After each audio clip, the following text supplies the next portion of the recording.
আজি আমি class 9 general মেথছৰ অধ্যায় 6 ৰেখা আৰু কোণ এই চেপ্টাৰটোৰ কিছুমান সৰু সৰু কথা আলোচনা কৰিম। তেনেহ'লে প্ৰথমত লক্ষ্য কৰা ৰেখাৰ বিষয়ে আমি জানিম যে এখন কাগজত সম্পূৰ্ণকৈ অংকন কৰিব নোৱাৰা এটা চিত্ৰ ইয়াৰ এটা অংশহে আমি উপস্থাপন কৰিব পাৰিম। তেনেহ'লে কি কোৱা হ'ল যে ৰেখা আমি এখন কাগজত কমপ্লিট মানে সম্পূৰ্ণভাৱে কি কৰিব নোৱাৰি অংকন কৰিব নোৱাৰি, কেৱল ইয়াৰ এটা সৰু অংশহে আমি কি কৰিব পাৰিম উপস্থাপন কৰিব পাৰিম। নিশ্চয় তোমালোকে বুজিছা। 2 নম্বৰ পইণ্ট হ'ল ৰেখাৰ নিৰ্দিষ্ট দৈৰ্ঘ্য নাথাকে। তেনেহ'লে ইয়াৰ পৰা তোমালোকৰ কুৱেশ্যন হ'ব পাৰে যে ৰেখাৰ নিৰ্দিষ্ট দৈৰ্ঘ্য থাকেনে? তেনেহ'লে তোমালোকে এনচাৰত কি লিখিবা? ৰেখাৰ নিৰ্দিষ্ট দৈৰ্ঘ্য নাথাকে। 3 নম্বৰ পইণ্টলৈ লক্ষ্য কৰা যে ৰেখাৰ অন্তিম বিন্দু নাথাকে, আদি বিন্দু নাথাকে। এডাল ৰেখাৰ কি নাথাকে? অন্তিম বিন্দু নাথাকে, আদি বিন্দু নাথাকে। তাৰপিছত লক্ষ্য কৰা ৰেখা কেই প্ৰকাৰৰ হয়? ৰেখা 2 প্ৰকাৰৰ।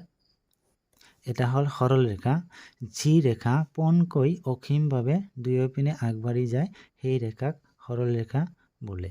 তেনেহ'লে এই চিত্ৰটোলৈ লক্ষ্য কৰা, এডাল একেবাৰে চিধা। গতিকে ইয়াত কোৱা হৈছে যি ৰেখা পোনকৈ অসীমভাৱে দুয়োফালে অসীমভাৱে যদি আগবাঢ়ি যায়, অসীমভাৱে দুয়োপিনে এইফালেও যাব লাগিব এইফালেও যাব লাগিব, দুয়োপিনে যদি আগবাঢ়ি যায় সেই ৰেখাক সৰল ৰেখা বোলে। তেনেহ'লে ৰেখা 2 প্ৰকাৰৰ আছিল, এডাল হ'ল সৰল ৰেখা আৰু এটা হ'ল বক্ৰৰেখা। যি ৰেখা পোন হৈ আগবাঢ়ি নাযায়, মানে সৰল ৰেখাডাল একেবাৰে চিধাকৈ আগবাঢ়ি গৈছিল, কিন্তু বক্ৰৰেখাডাল কি নাযাব? একেবাৰে চিধাকৈ আগবাঢ়ি নাযাব। তেনেহ'লে কেনেকৈ আগবাঢ়ি যাব? বেঁকা বেঁকিকৈ আগবাঢ়ি যায়, তেনে ৰেখাক বক্ৰৰেখা বুলি কোৱা হয়। তোমালোকে চিত্ৰটোলৈ লক্ষ্য কৰা, চোৱা ওপৰতে কেনেকৈ একেবাৰে চিধাকৈ আগবাঢ়ি গৈছিল, তলতে সেই হিচাপত নাই যোৱা। তেনেহ'লে কি একা বেঁকাৰে আগবাঢ়ি গৈছে। গতিকে এইডাল হ'ব বক্ৰৰেখা, ওপৰডাল হ'ব কি ৰেখা? সৰল ৰেখা। তেনেহ'লে ৰেখা 2 প্ৰকাৰৰ, এটা হ'ল সৰল ৰেখা আৰু এটা হ'ল বক্ৰৰেখা। তাৰপিছত লক্ষ্য কৰা ৰশ্মি। এইবাৰ ৰশ্মিৰ বিষয়ে আমি অলপ কথা জানিম। যি সৰল ৰেখা এটা আদি বিন্দুৰ পৰা তাৰ বিপৰীতে অসীমলৈ আগবাঢ়ে তেনে ৰেখাক ৰশ্মি বোলা হয়। কি কোৱা হ'ল?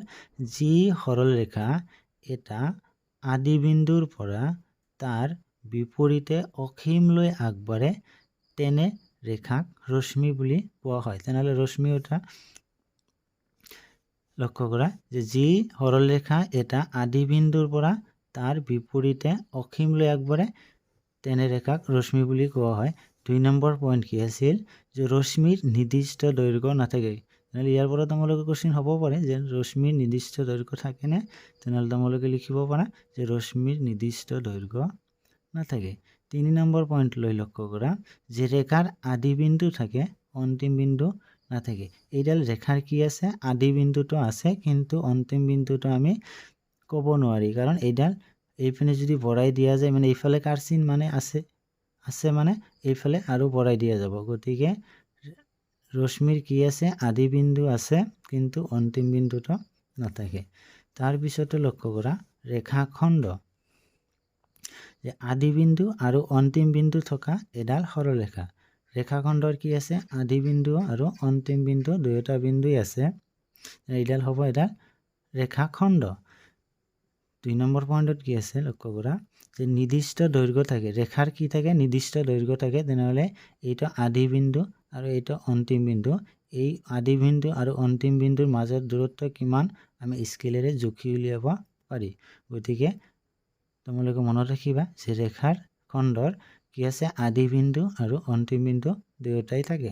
3 নম্বৰ পইণ্টত লক্ষ্য কৰা ৰেখাৰ আদি বিন্দু আৰু অন্তিম বিন্দু থাকে, যিটো আগতে কোৱা হ'ল। গতিকে ছাত্ৰ ছাত্ৰীসকল তোমালোকে এইকেইটা বস্তু একেবাৰে সহজ বস্তু, তোমালোকে আগতে পাই অহা, তথাপিও আমি এইবাৰ মনত পেলাই দিছোঁ। থেংক ইউ, ধন্যবাদ।